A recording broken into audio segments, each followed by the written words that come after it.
Hey guys, let's do a quick summary. We will begin in the foreground.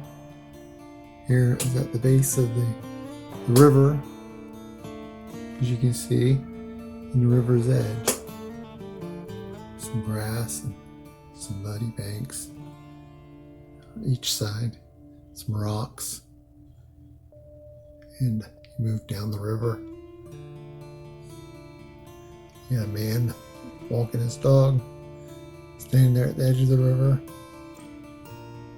Over here you have some trees, looks like little pine trees or fir trees, evergreens, some old cabins. And behind that, some rock, high rock, not necessarily mountains. Across the way, the river continues on and around, and then you have some more rock.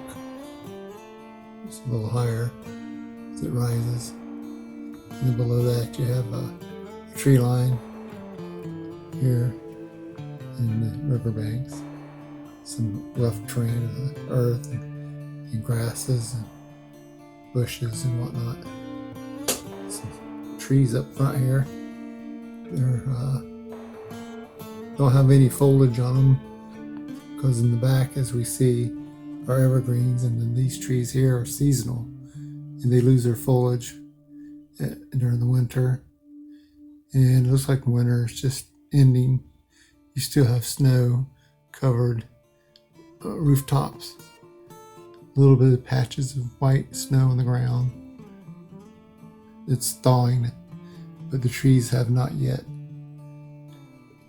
got their leaves back, so it's not spring yet or summer. So you zoom back out, try to get an overall picture here. And now let's take a look at the pictures. I hope you guys like this.